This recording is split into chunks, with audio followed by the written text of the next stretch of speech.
Elias Brodberger goes to work, he doesn't need ID. And he doesn't need money. In fact, much of what he needs to get through the day is hidden right there, just below the surface, in his hand. Like to touch it? Yeah. Yeah? Oh, weird. Yeah, it's like a grain of rice. Yeah, a grain of rice. Embedded in his hand is a microchip that serves as his keys, his ID, and his wallet. Yeah, it's all on chip, so I use it like to get around the building. Buy snacks. Yeah, exactly. Let's buy some snacks. So I can't open it. No. Okay. So what I need to do is I need to first blip my chip, and it will log me in, and from there I get access to the fridge. Popular TV shows like Black Mirror have imagined chips as part of a dystopian future. Install ingrained procedure with local anesthetic, and you're good to go. In Sweden, the microchips are already here. The microchip implants use the same technology that's in contactless credit cards. Which have made cash pretty much obsolete in Sweden. No cash. At this tech fair, a chipping event for those on the cutting edge, merging their hands with this new technology. I thought it would be fun, right? The process is simple and swift. A pinch of the skin, and in a matter of seconds, the chip is inserted. The transformation is complete. As for the pain, I barely felt it. but even in this nation of early adopters, not everyone is racing to get chipped. Feel less human. I will feel like a robot. I think, it's so much more data can go into this, when it's in your body. There's no central registry tracking how many people are chipped, but biohacker Hannes Wellblood estimates between 5 and 10,000. In the future, do you think everyone is going to be chipped? I think it will be voluntary, but I am certainly convinced that millions of people will find it very, very valuable to have a smart device under their skin. Human microchipping may be our future, but in Sweden, it's already reality. Sarah Harmon, NBC News.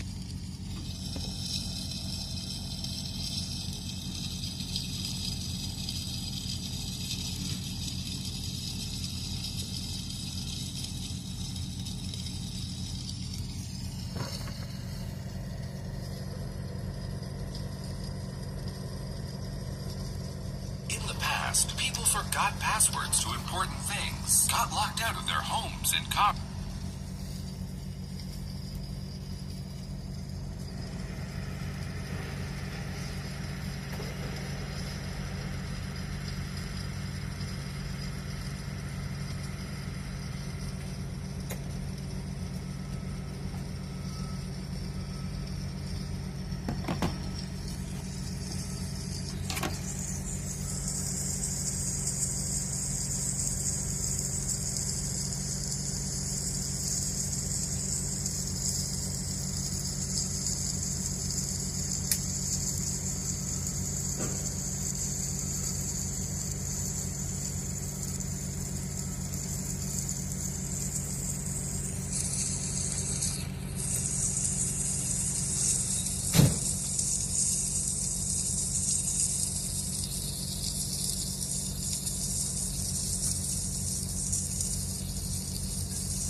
Elon Musk's brain science company has implanted a device into a human. Elon Musk's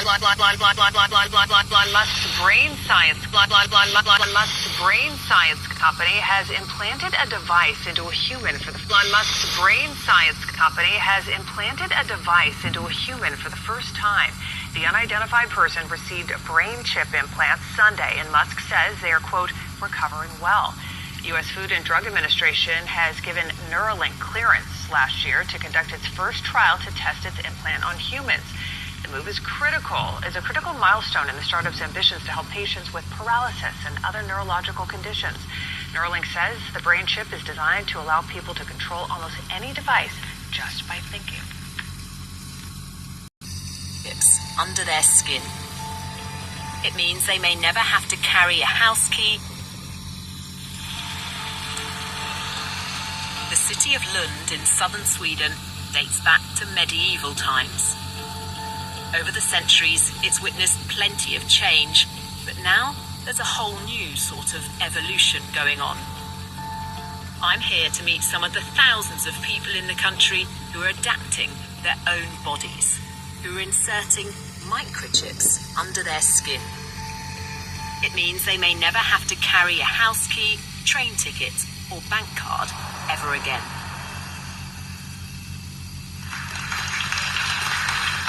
This is a microchipping party. Hannah's getting an electronic chip implanted into her hand. She believes one day we'll all be chipped like her. So congratulations, Hannah. Thank you. You've been chipped. Yes, I have. How does it feel? Feels good. I'm excited to see what I'll be able to do now. Can I touch it? Yeah, you can feel it there. I feel like this is the future. The next big thing that's going to happen. Happy Cyborg's birthday. Happy Cyborg birthday to you. Congratulations. But is this sci-fi fantasy or practicality? I want to know why anyone would want to do this. For this teenager, microchips, it seems, are in her DNA. She is my daughter, and I'm the father. So you're a microchip family. We will become one now today. Magnus and his daughter Felicia have come here together tonight because they believe this is the future. You're going to have an upgraded dad. Yeah. As they say, it was good being a human, but being a cyborg is better. Didn't feel the thing. It's a quick, simple procedure with potentially huge significance. So you're officially part machine. How does it feel? This is awesome. How cool is that? Good job. Do you think in a few years' time, in a decade perhaps, we'll all have things like this? Yes, of course. I really do think. For around £130, anyone can get a tiny microchip like this inserted just beneath the skin in their hands. I can't help feeling a bit squeamish about it, but maybe I'm just behind the times.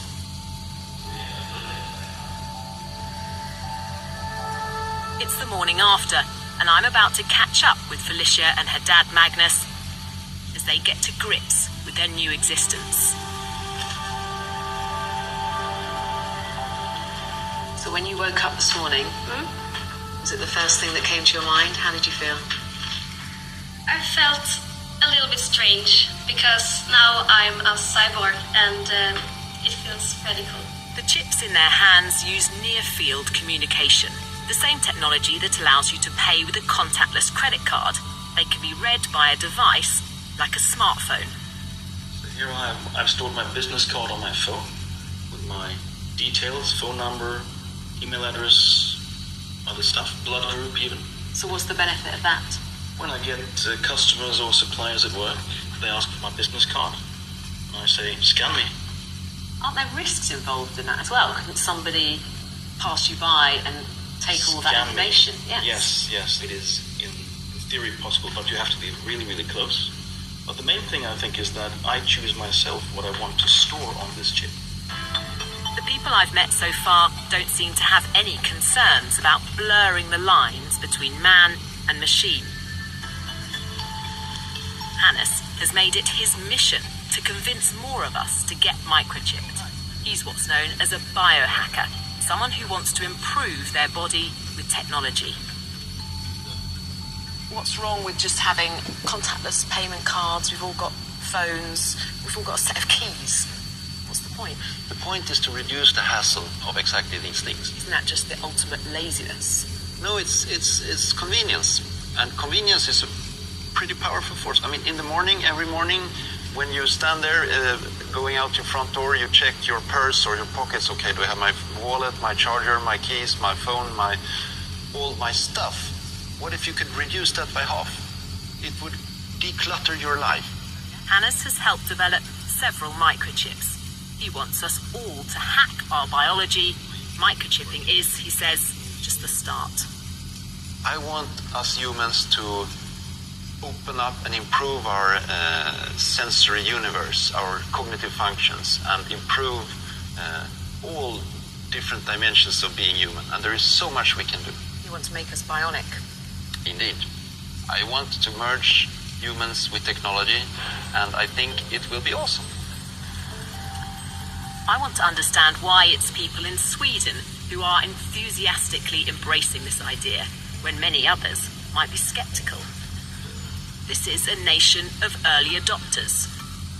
Sweden's set to become the world's first cashless society, and the economy here is driven by digital innovation.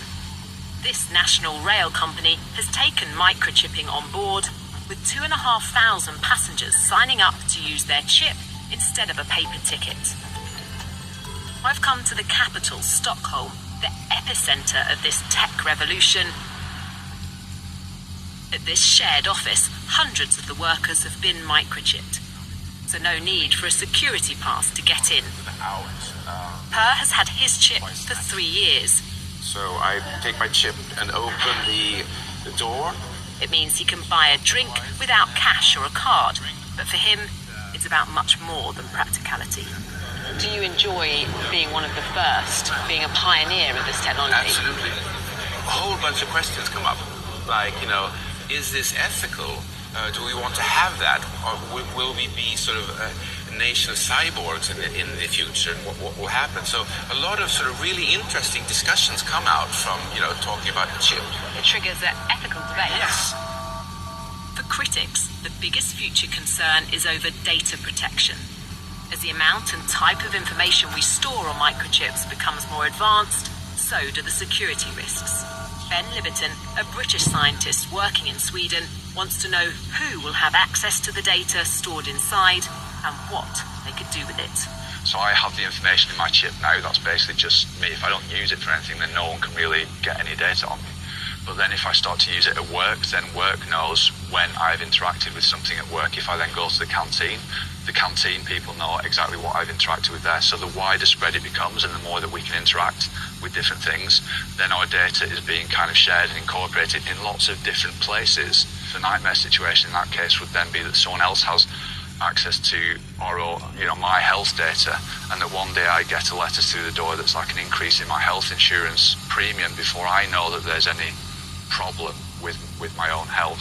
So I think we have to be cautious now in the very early stages to make sure that we're actually controlling how the information is being shared. For now, it seems to me, what the chips can actually do is fairly limited. But the people I've spoken to are convinced that this technology will, one day, change the way we live. That in the future, we will all be chipped. And they are leading the way. Has Elon Musk just made telepathy possible? A wireless brain chip named telepathy has been successfully implanted in a human. At least, that's what the US tech billionaire announced on X. Basically, Musk's goal is to be able to connect human brains to computers and let users communicate with digital devices via their thoughts. Sounds very futuristic still. How much of a breakthrough is it really? And what's in it for me? So-called BCIs can measure brain activity and translate it into digital commands. If you were using such a device, you could, in theory, communicate with digital devices in a completely new and seamless way. As Musk puts it, telepathy would enable you to control your phone or computer and through them almost any device, just by thinking. Sound intriguing? Well, there's a big downside. Musk's chip has to be implanted in your brain. The surgery is conducted by a robot. It connects 64 flexible threads thinner than a human hair from the chip to the brain. For people with diseases or disabilities, this invasive procedure might be worth it though. For example, if you suffer from epilepsy, BCIs could detect a potential seizure in advance and could help avoid it. Musk himself mentions other possibilities in his tweet. Initial users will be those who have lost the use of their limbs. Imagine if Stephen Hawking could communicate faster than a speed typist or auctioneer. Well, the late Cambridge genius would most probably have liked the technology and benefited from it. And in general, BCIs have huge potential in the medical field. Stephen Hawking was suffering from ALS, a fatal type of motor neuron disease. It is characterized by the progressive degeneration of nerve